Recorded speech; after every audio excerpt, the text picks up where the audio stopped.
Okay, this is another part of the Northwest Company, up to the demise, I guess. I forgot to notice if I mentioned all the members of the Questions band first. It was my first band was the Esquires, had me, Dennis Servio, and Reed Smith in it. The Questions had myself, Frank Babakayev, Dave Rougeau, Rick Coleman, and Adrie Van Viersen playing bass. Coleman played piano. Dave Rougeau played sax. Frank played guitar.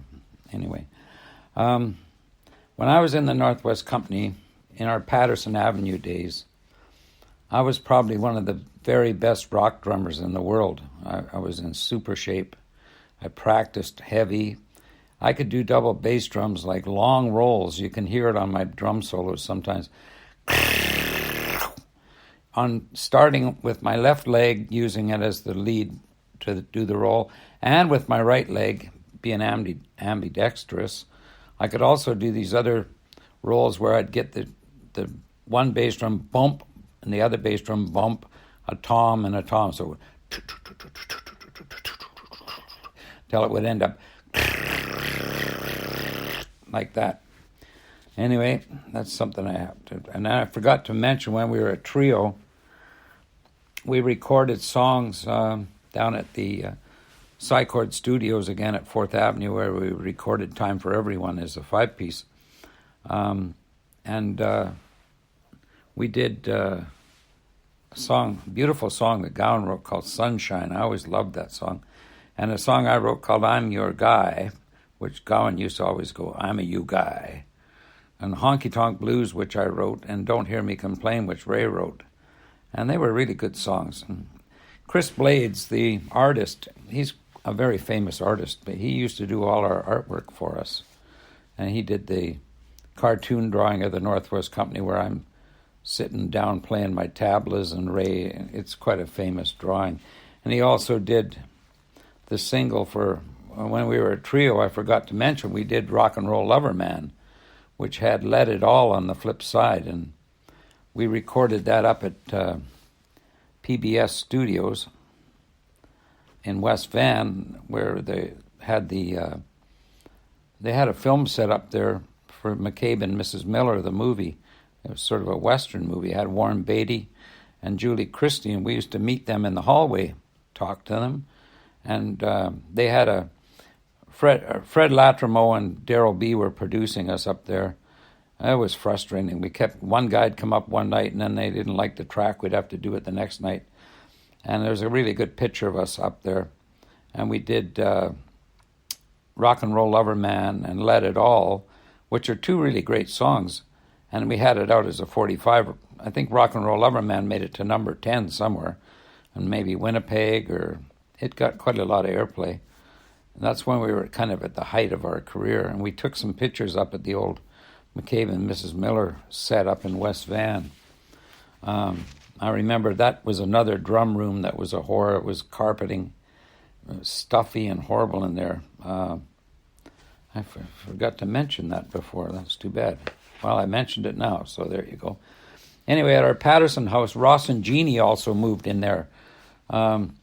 Ross was, he was a neat guy that used to hang around the band. His parents owned Cockney Kings, the fish and chip joint that Long John Baldry, the artist from England that did Don't You Lay No Boogie Woogie on the King of Rock and Roll, which was produced by Rod Stewart and Elton John.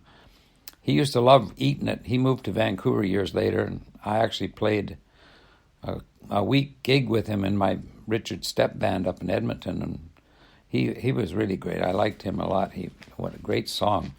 Great voice.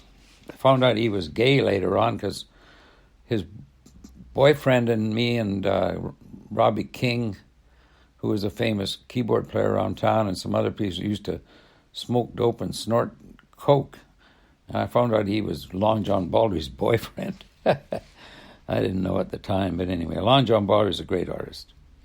And anyway, Ross and Jeannie moved in, and his sister Lee Evans, she lived down on the corner at that little house at Patterson.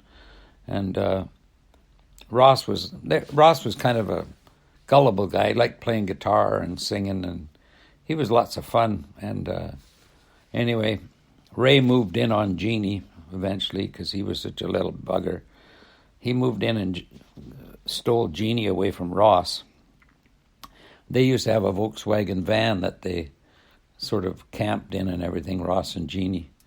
And then Ray stole her away from him. And then eventually, Ray quit the band. Before he quit the band, I remember we played we got booked down at a gay dance somewhere. I can't remember if Ray was in the band still, but it was a dance downtown somewhere at a gay place. It was a Halloween dance. What a thing that was. We went in there, and these guys had all these outfits. One guy had a sailor's outfit with no bum, the bare back in it with his bare bum sticking out. The guys were all dancing around holding onto his bum. And then that reminds me of a story, me and Marcia, when we were married. We went down to meet Brian, a guy from the Super Value. He worked for Ross McClellan, who was a Hell's leader, the banker for the Hells Angels in Vancouver. His mother, McClellan's mother, and my mother grew up and married together. Her name was Koskamaki. Anyway, we went down we were waiting for Brian to get off work. This is kind of off the message, but we went down to meet Brian after work, and he wasn't finished, so he said, I'll go get a drink somewhere. So we went down. There's no place to drink on Davie Street because that's where the Super Valley was. So we seen this club called Pump Jacks. You know what that name tells you. Me and Marcia went in and sat down in there. All the guys were looking at me and the girls were looking at Marcia. And I remember in the Northwest Company when we played that gay dance, it was all uncomfortable going into the can to take a pee. There's all these guys standing around and looking at you. Anyway, well, and then Ray finally quit the band because he wanted to live with Jeannie. And he went and joined this little crap band, which I later joined. And then so Ronnie Graham quit at the same time. I think Ron hung in for a little while. We moved out to a place on 11th and 13th Street in New Westminster, a house there. I got fond memories of making love with Lisa in this one little bedroom. I was so young then, and she was so tight and beautiful and so exciting. Holy crap. We had to go real slow at it or it would be over before you know it. But that one thing stuck in my mind. I even drove by that place a few times and looked at the window that I knew was the bedroom where we'd made love. Anyway, we were going out back then, so... Then Ray said he was coming back, and we all got hyped up thinking, oh boy, and then he changed his mind again. So me and Gowan never liked Ray ever since much. Yeah, he sort of backstabbed us. We were like brothers, you know. He was a wimp. He sort of wimped out. When Ray was single, he was great. But he had a new manager for a while named Brian Cassidy, and he was pretty good. We moved to a house down on 7th Avenue eventually. I had a guitar, my first electric guitar, because I'd really wanted to write songs then, and I'd had some success at it. So my mom had bought me a Les Paul Standard, a red Sunburst one. It was a beautiful guitar.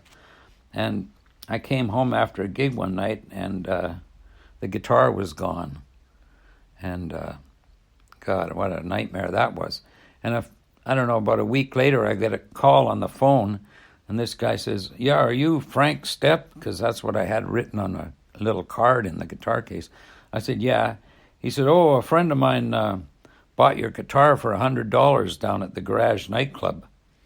And he decided that if you want it back, if you give us the $100, you can have it back. So I thought, wow. I went, I think the guitar back then was about $500 or $600 new that my mom had bought me. So I went and talked to my manager, and he said, oh, sometimes people do that, and then they take the money when you meet them and forget the guitar and never give you the guitar. So I phoned the cops, and these cops come. I arranged a meeting with this guy. I said, well, okay. He said, you can come over to this place and this house. And I said, well, what's your name? And he says, call me Tom for now. So, okay. So I phoned these cops, and these two narcs come over with me, and we go over to this house. And we go upstairs, and the cop knocks on the door, and this guy opens, and it's Tom Lavin from this band called Uproar at the time. And I knew Tom, and he ended up being the leader in Powder Blues Band, which was a famous blues band from Vancouver. They still play once in a while. And so the cops, there's my guitar plugged into the amp over in the corner. Cop said, is that your guitar? And I said, yeah. And so they took the guitar and arrested Tom. And I said, well, I sort of know the guy. Why didn't you tell me on the phone who you were? I wouldn't have phoned anybody. The cops, and so they took him down to the station, I guess. But I told the cops I didn't want him charged or anything. And so me and Tom never talked the rest of our life. Still haven't talked to him. And I eventually traded that guitar for the white Les Paul Custom that I give to Jesse.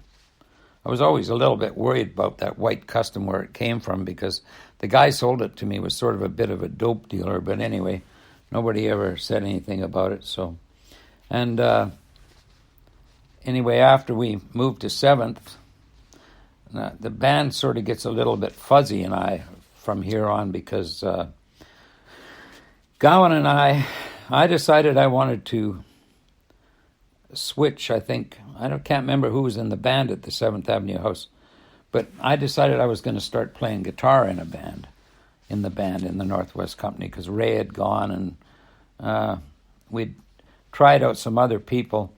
And so me and Gowan got this Zach on lead guitar, Strawberry, his name was Strawberry, forget what his real name is. He had red hair, long red hair. What was his name? James something or other. I'll remember it one day. And Gowan and me, I played the guitar, you see, but I was not very good on the guitar, so we took a stab at playing like that for a while, and then me and Gowan found a little house out in Kingsway, off Kingsway. It was right beside a tire factory, and it used to stink so bad there. They would be, redoing tires and stuff. It would smell like crazy. And then Gowan had to talk to me one day, and we decided I'd go back and play drums, because it just wasn't working, that Strawberry. James Chadwick, that was his name. So we even went back and tried out this guy with us once with Strawberry and Zach and Gowan and me, named Don. He played piano. We played the Elks Hall somewhere, I think, on the island once with him, and we played the Ambleside, a concert over there, because I remember that one distinctly. But the piano, I don't know, it didn't seem to fit in that good. He was real good on it, though. And so, anyway, me and Gowan eventually moved in with Les Law, who was Roger Law's younger brother from Mother Tucker's Yellow Duck. And he'd played in Mother Tucker's Yellow Duck after Roger had been killed. Mother Tucker's was a really famous band in town, and then Roger quit the band, and Les had joined. And instead of moving to San Francisco, which they should have, because they were like, they were the best sort of hippie band, I think, in Vancouver. You can hear their music on YouTube, Mother Tucker's Yellow Duck. But Rogers, I don't know if he drank pretty heavy.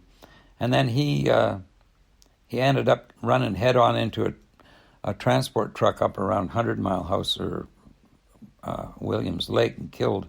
So Les took over, went to Toronto with Mother Tucker's Yellow Duck, but when they broke up, he came back out and he had a little house on Patterson Avenue down the road. So Gowan and I moved into that house. And so then we had the band going again. Me and Gowan had still been going in the band, I guess, in the meantime with Strawberry and Zach and stuff. So then we had Zach, Leslie Law, me and Gowan in the Northwest Company for a while, still slugging away at it. And then we got rid of Zach somehow. I don't know what happened there. And then we got Brent Schindel from the old High Flying Bird Band in town, from the Schindel brothers. He's a great guitar player and a good singer and a good songwriter. And High Flying Bird was quite a big band in town. They were another sort of a hippie band. And that was a really good version of the Northwest Company. If you go on YouTube, you can look on the Policeman's Comin'. That was done at the Pender Auditorium when we played a concert with Country Joe and the Fish. Except the Fish weren't there. It was Country Joe and a pickup band. But I remember doing the drum solo that, and I couldn't quite get my bass drums going as good as I wanted. But my friend West, who was David Alexander Brown, then he became Rumpelstiltskin, then he became the entire West Coast, then he became Hayseed, then he became Aloha Dave. Anyway, he sort of engineered it and got them to record us at that Pender Auditorium. So that was a good thing he did that, because he was always a neat guy thinking about it. So then Brent, Les, me, and Gowan played the band Northwest Company for a while. And then Brent left somehow, and we got this little guy named Danny Smith, who was a great little guitar player. And he ended up with Six Cylinder, the band Six Cylinder, which was another famous band in Vancouver. He's retired now, I think, teaching guitar lessons or something. But Six Cylinder was a really good band. And there was another guy, Danny Stetsky, involved in that era, that me and West used to go to his house. He was a dope dealer, and we would get joints from him, but he got busted and he took off lived in Amsterdam for a few years. Then he came back. Now he hosts the Joker kind of a thing over at some Legion somewhere. There was another girl around Vancouver called Anna Banana around that time. She was a sort of a known girl, and I'm trying to think of this skinny girl that West used to know. Oh, God, she always looked so unhealthy. We used to go to her house and get a joint once in a while. She was always in the bedroom or something. She'd come out. She would look like she was death warmed over. And I can't remember her name. And then there was Leslie Stearns, which is another one. And then I also met a guy named Loke, who's in the Dogwood video. What the heck was his real name? Well, anyway, I'll talk about him later. Anyway, there was Danny, Les, me, and Gowan at the end, Danny Smith. And we played the Garage nightclub, which was before that called the Purple Steer. And it was a country club before that. And after it was the Garage, which was like a rock place. It became the Love Affair. I think it was a gay joint or something. But I ran into Terry Cipher there, and he was... Terry Cipher was a Hell's Angel by then. He was my friend from Sycamoose. He was a bouncer there. That was the first time I'd seen him in years and years and years. And so I remember playing the Garage. It was kind of nice to see Terry again. He was built like a brick, you know what. And he's a little short guy, but tougher than nails. He was always tough, that guy. And anyway, after that, Gowan, I finally broke up with the band, and if I remember other stuff, I'll bring it in later. But Randy Taylor was involved in our band. He was a DJ too, and he sort of helped manage us for a while. It never really went anywhere. But Gowan went on after that. He tried to get a band. After I quit the band, I decided we flogged it long enough. It wasn't going to go anywhere anymore. And so I quit the band, and me and Lisa got a place over on 33rd and Vic. We had a little house there. And Gowan continued on. He went and tried to get a band together with West. West was great, but he could never do anything. He'd freak out. He'd get going on okay, and then he'd freak out. I even tried having a little band once with West where I played the bass in the band with, I don't know who else was in it, but he would always start freaking out and wreck everything. Not freaking out, but getting crabby or something. I don't know. He was frustrating. But Gowan ended up getting a band called Baker Street, which was quite a good band, and he moved in with Denise Enns. She'd been married to Rick Enns from the United Empire Loyalists, and then she she took a photo session of me, which I still have the photos of. She put eye makeup on me. And then Gowan ended up working at Benson's graphics place then, because he was quite good at art. Denise eventually married Bruce Allen from Bruce Allen Talent, who managed Bryan Adams. And me and Lisa moved into 33rd and Vic. And then I went back to work, decided I was quitting the music business and going back. I was going to go to school and become a marine biologist or something like that. And so I got a job. I got hold of my old boss again, Norm Hester, at the Department of Highways, and he hired me back. But when I went back, it had changed so much. It was all computer drafting then. Just wasn't like it was when I'd first been working there, you know. And me and Lisa were living on 33rd and Vic, so I started thinking, oh, gee, I'd like to get in the music business. And Ray O'Toole, that band that he had joined when he quit the Northwest Company was called Homecooking. And he was still playing. They used to play a little club on Kingsway with Irene Butler singing. And so by that time, they'd got a job working at a place called Black Bart's on Kingsway. And so I quit the Department of Highways, and Lisa freaked. And I started playing drums at Black Bart's with the Home Cooking Band. They had Ray O'Toole on guitar from Northwest Company, Stan Bell on steel guitar, Gordy on the bass, and me on the drums. Gordy Panchitson, his name was. And so Home Cooking played as a house band at Black Bart's for quite a while. And that was kind of like a nice job compared to drafting again. I didn't like the Virgil guy that I was riding to work. He used to pick me up and take me to work when I went back to the Department of Highways that time. He was a kind of a creepy guy, and I didn't like working at the Department of Highways anymore. And I thought, oh, gee, I'm going to go to school for a long time and end up, who knows what will happen. I'll be up north studying moss on some rock somewhere. So anyway, it was fun joining a band again that was a house band, because you got a steady wage, and you went 6 nights a week, and I probably started drinking too much then. Everybody drank a lot. And that band, the Home Cooking Band, then we got hired at the Town Pump, which was like a really big club in Vancouver. It was one of the most famous clubs around. And so we got hired there. It was a real big tourist place. It was packed every night, that place, bus tours or whatever. And so the basic band, Ray, Stan, Gordy, and me, got hired there. And they had these singers that sang with the band.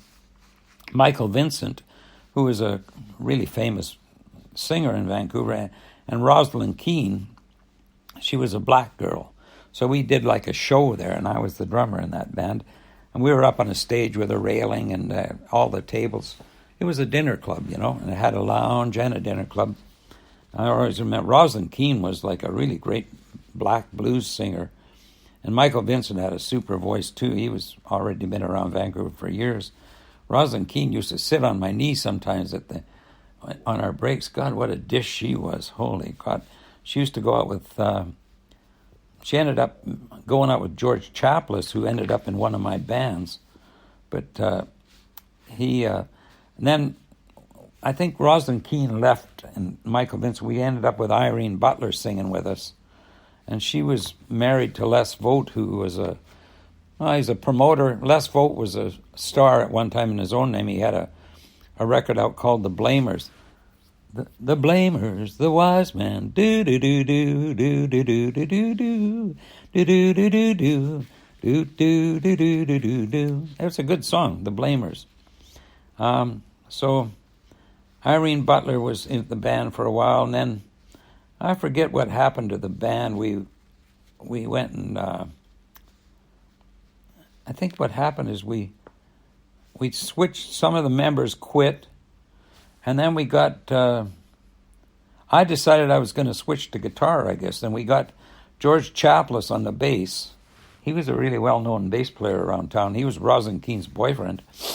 And Glenn Hendrickson, that had been in many bands around town. He was in, I can't even name all the bands, but he played double bass drums like me, and he had Black Rogers like me, but I never liked his drumming. Ray always liked it. He was, I don't know, he was too wimpy and too busy, and I was probably crappy on the guitar, so we ended up getting fired. And we don't get fired, let go or whatever. I don't know what happened. But anyway, the band broke up, and the band ended up switching. When I switched to guitar, we ended up going out to the OK Corral in Sapperton. Stan Bell was the kind of the leader of the band, and we went out to the OK Corral in Sapperton. I guess Ray stayed with the band for... No, I was playing guitar in the band then. Ray had gone. So we went to the OK Corral. It was 6 nights a week. It was like a cowboy club that was packed every night. All these people drinking and partying. And I played the guitar in that band, and Stan played the steel. I wasn't much of a lead player, but I tried my best, I guess. And we played there for quite a long time. Stan Bell ended up the steel guitar player. Years later, he ended up playing with Ian Tyson. So did Ray O'Toole, played with Ian Tyson from Alberta that did Four Strong Winds. He wrote that song, Ian and Sylvia. They went out there and played with Ian Tyson for a long time. And then Stan Bell, I don't know, he was always drinking pretty heavy. He was part Native Indian. He was a real nice guy and a good steel player. Actually, I've got a song somewhere. I should try to find it again and put it on a CD. I didn't put it on my CDs. He sang one of these songs he wrote. I should have saved that. But anyway, he got depressed somehow. And when he was coming back from Alberta from playing with Ian Tyson, he ended up shooting himself in the head out around Chilliwack, killed himself. That's too bad, because he was very good. Anyway, eventually, that band, before Stan ever went out to play with Ian Tyson, the band broke up, and I ended up getting in a band with this guy named, it was called High Times. Doug Havens, he was a Native Indian guy from Prince Rupert, and Terry was his drummer, and me, and Jim Fraser was the bass player that I knew from somewhere or other, and I played guitar, and so we were like a little four-piece, and we played the OK Corral as the house band there for quite a while, and it was a good, easy little gig. You get up, play 4 sets a night, I guess, and they had booths all fixed up, and I forget the guy, the manager. He was a little short guy. He was a nice guy, though. If I think of it later, I'll put it in. Anyway, I'm going to stop now because the next section I got to think about.